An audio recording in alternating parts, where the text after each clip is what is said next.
Mr. Speaker, I rise in strong support of H.R. 653, the FOIA Oversight and Implementation Act. I want to start by thanking Representative Darrell Issa for working with me on this legislation. We first introduced the FOIA Act in March of 2013. The bill before us today is the product of 3 years of work, hard work, feedback, negotiation, and perseverance. I also want to thank the Chairman of the Oversight Committee, Jason Chaffetz, for his work on this bill and his strong support for bringing it to the House floor today. I would say that this is a bipartisan effort, but it's more than that. We actually worked very, very hard together, all of us, to make this happen. And if there was any case where we had to use this term of not moving to common ground, but to moving to higher ground, it would be this legislation. Open government advocates, journalists, editorial boards, and everyday citizens who support this bill also deserve a tremendous amount of gratitude. The FOIA Act would strengthen the cornerstone of our open government laws and the Freedom of Information Act. This legislation builds on the historic work of the Obama administration, which I believe will go down in history as the most transparent administration to date. The bill would codify the presumption of openness standard that President Obama put in place in a memo issued on his first day in office.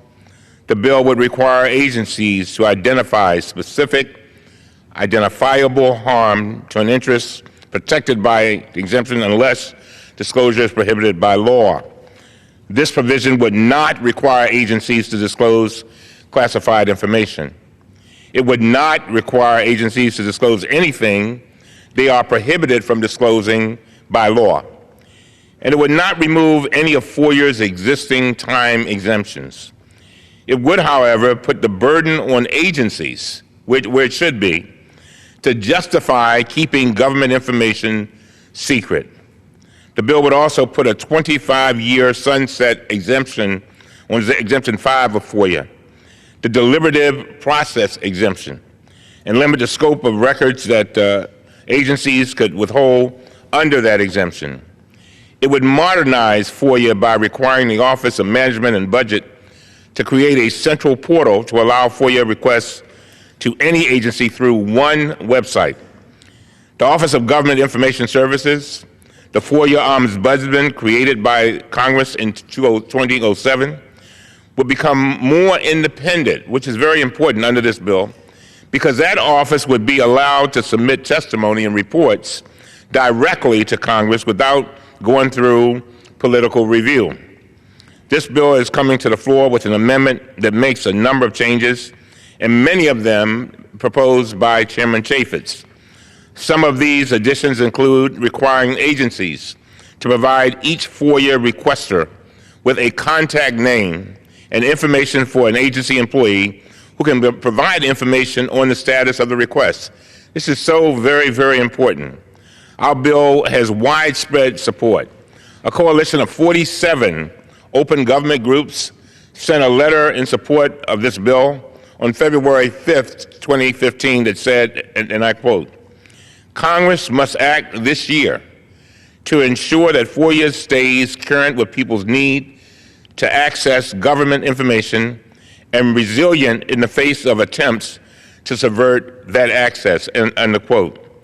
Numerous editorial boards have written urging Congress to pass FOIA reform legislation. A New York Times editorial in February 2015 said, and I quote, "This is a rare chance to log significant bipartisan accomplishment in the public interest," end of quote. A USA Today editorial in March 2015 called for enactment of this bill's reforms. A Los Angeles Times editorial said that this legislation and a similar bill in the Senate, and I quote, "deserves to be passed," end of quote. This is a movement called Fix FOIA by 50. There's a movement called Fix FOIA by 50.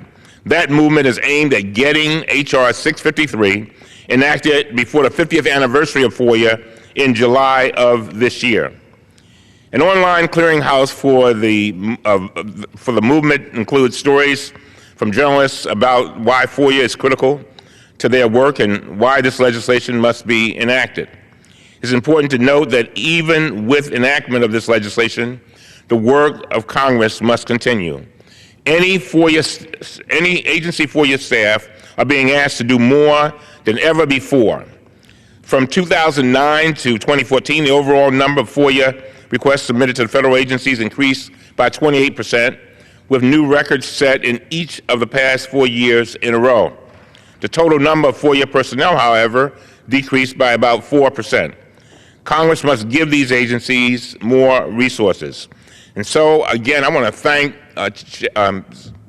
Congressman Issa for all of his hard work, and I know that he has been on this bill for a long time, trying to make sure it got passed.